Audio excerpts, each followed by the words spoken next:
Hey, what is up, guys? It is Silver Sun here, and today I'm going to be giving you guys my review on Mob Psycho Season 2, Episode 7.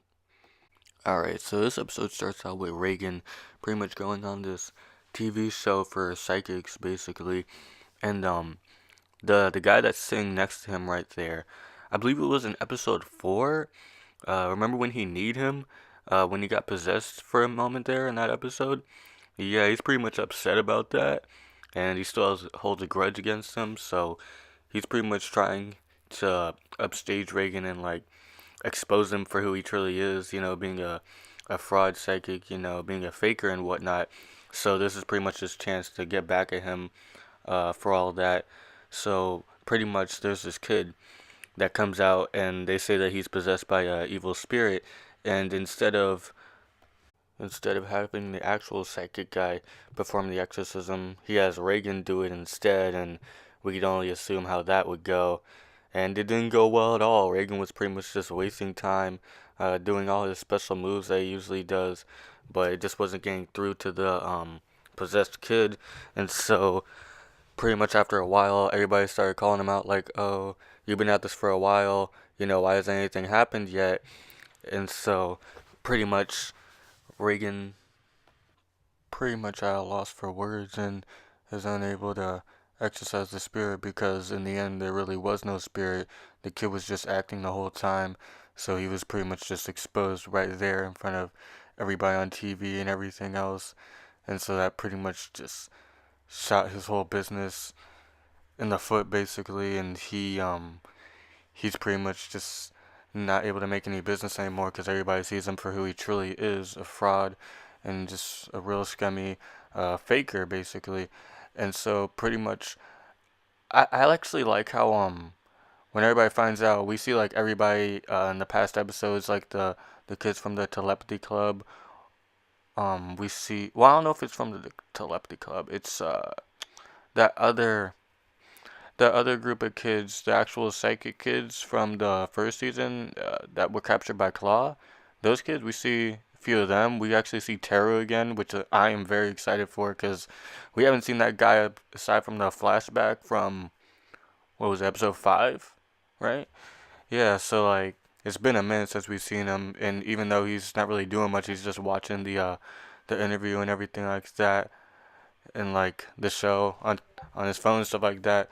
So it's still nice to see him, again on the in present day in the show. But basically, everybody sees it, and they're pretty much they're just done with him. And Mob even sees it on TV, sees Reagan, like making a fool of himself and stuff like that, and he's kind of just taking a backseat this episode because this episode is really all about Reagan and his whole redemption. And by the end of it, he actually does redeem himself by going into this press conference.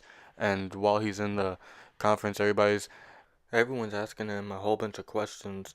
And one question that sticks out to him is why he even decided to get started in this whole psychic business in the first place. And the reason being is was Mob actually. Mob, when he met Mob, he was actually thinking of quitting the whole business because it wasn't really for him, it seemed. But then Mob walked in and he pretty much just gave him a whole new opportunity, a whole new means of business, and that pretty much kept him going.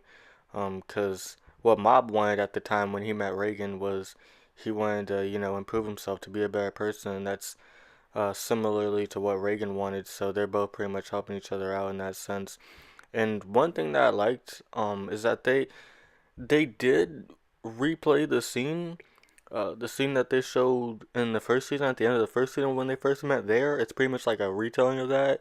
They added a few new scenes in there as well to what was already in there, from the start of it and everything, which I thought was really cool. But something else I thought was really cool, and to me it just shows the level of dedication that they have for this series, is that the voice actors actually recorded, or re-recorded rather, the lines that they said in that scene.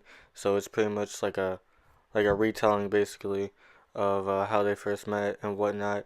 It was pretty well put together. I did like how they re-recorded the lines and whatnot, so it's not like the same exact thing, and how they add some new scenes here and there.